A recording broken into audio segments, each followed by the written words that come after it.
Pada suatu kali, bangsa itu bersungut-sungut di hadapan Tuhan tentang nasib buruk mereka.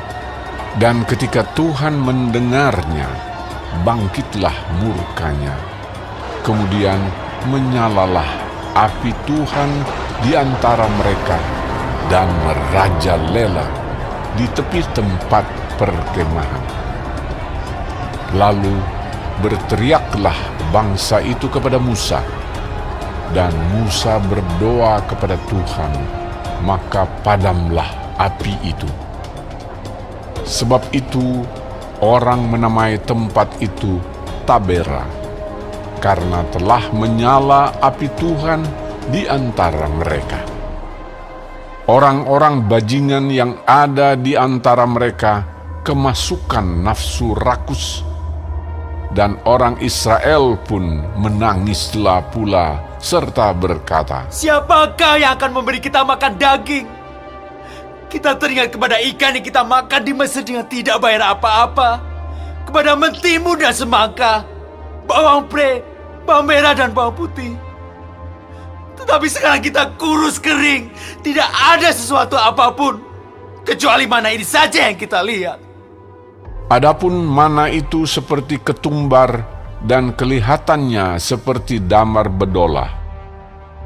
Bangsa itu berlari kian kemari untuk memungutnya, lalu menggilingnya dengan batu kilangan atau menumbuknya dalam lumpang. Mereka memasaknya dalam periuk dan membuatnya menjadi roti bundar. Rasanya seperti rasa panganan yang digoreng. Dan apabila embun turun di tempat perkemahan pada waktu malam, maka turunlah juga mana di situ.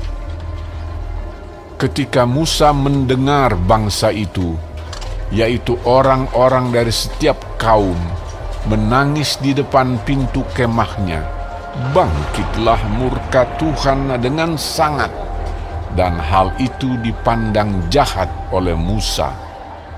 Lalu berkatalah Musa kepada Tuhan, "Mengapa kau perlakukan hamba-Mu ini dengan buruk? Dan mengapa aku tidak mendapat kasih karunia di mata-Mu? Sehingga Engkau membebankan kepadaku tanggung jawab atas seluruh bangsa ini. Akukah yang mengandung seluruh bangsa ini? Atau akukah yang melahirkannya? Sehingga Engkau berkata kepadaku, pangkulah dia seperti pak pengasuh memangku anak yang menyusu. Berjalan ke tanah yang Kau janjikan dengan bersumpah kepada nenek moyangnya. Dari manakah aku mengambil daging untuk diberikan kepada seluruh bangsa ini? Sebab mereka menangis kepadaku dengan berkata, berilah kami daging untuk dimakan.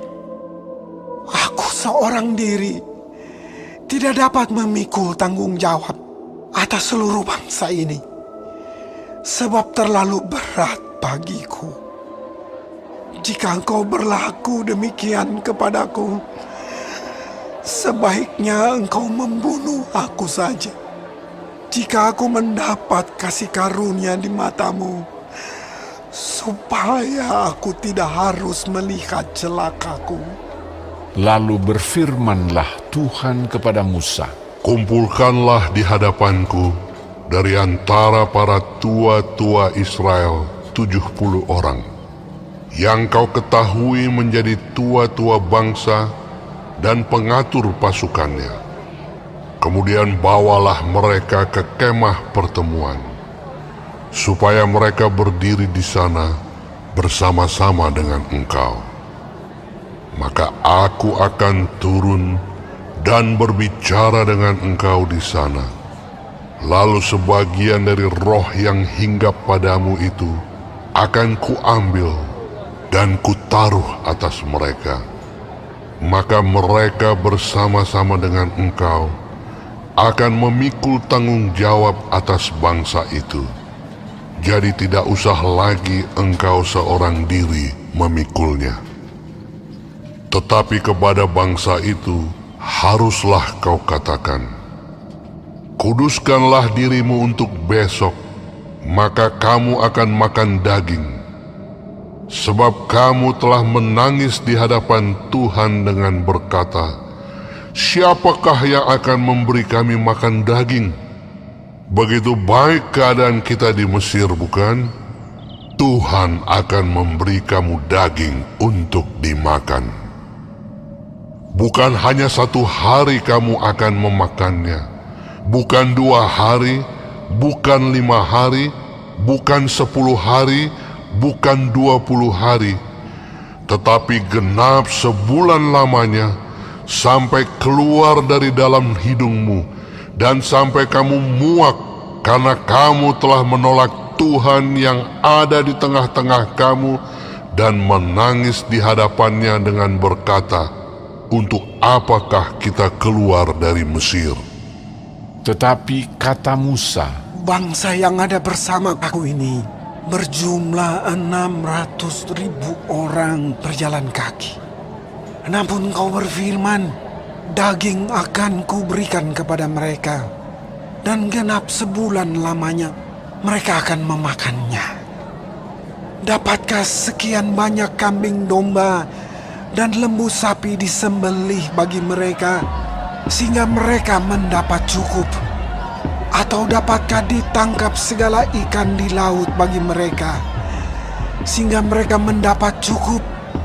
tetapi Tuhan menjawab Musa, Masakan kuasa Tuhan akan kurang untuk melakukan itu? Sekarang engkau akan melihat apakah firman-Ku terjadi kepadamu atau tidak. Setelah Musa datang keluar, disampaikannya firman Tuhan itu kepada bangsa itu.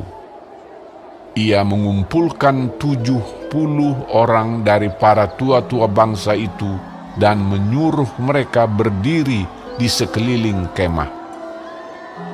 Lalu turunlah Tuhan dalam awan dan berbicara kepada Musa. Kemudian diambilnya sebagian dari roh yang hinggap padanya dan ditaruhnya atas ke-70 tua-tua itu.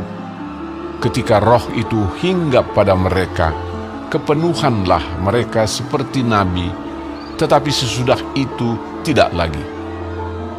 Masih ada 2 orang tinggal di tempat perkemahan. Yang seorang bernama Eldad, yang lain bernama Medad. Ketika roh itu hinggap pada mereka, mereka itu termasuk orang-orang yang dicatat, tetapi tidak turut pergi ke kemah. Maka kepenuhanlah mereka seperti nabi di tempat perkemahan. Lalu berlarilah seorang muda memberitahukan kepada Musa, Eldad dan Medad kepenuhan seperti nabi di tempat perkemahan. Maka menjawablah Yosua bin Nun yang sejak mudanya menjadi abdi Musa. Tuanku Musa, cegahlah mereka. Tetapi Musa berkata kepadanya, Apakah engkau begitu giat mendukung diriku? Kalau seluruh umat Tuhan menjadi nabi, oleh karena Tuhan memberi rohnya hinggap kepada mereka. Kemudian kembalilah Musa ke tempat perkemahan, dia dan para tua-tua Israel. Lalu bertiuplah angin yang dari Tuhan asalnya. Dibawanyalah burung-burung puyuh dari sebelah laut dan dihamburkannya ke atas tempat perkemahan dan di sekelilingnya, kira-kira sehari perjalanan jauhnya ke segala penjuru, dan kira-kira 2 hasta tingginya dari atas muka bumi. Lalu sepanjang hari dan sepanjang malam itu dan sepanjang hari esoknya, bangkitlah bangsa itu mengumpulkan burung-burung puyuh itu.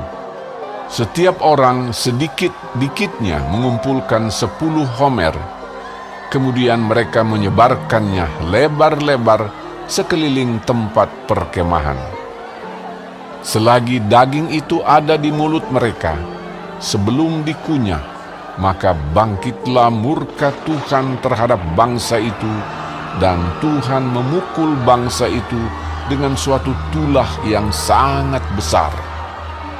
Sebab itu, dinamailah tempat itu Kibrot Ta'awa, karena di sanalah dikuburkan orang-orang yang bernafsu rakus. Dari Kibrot Ta'awa berangkatlah bangsa itu ke Hazerot, dan mereka tinggal di situ.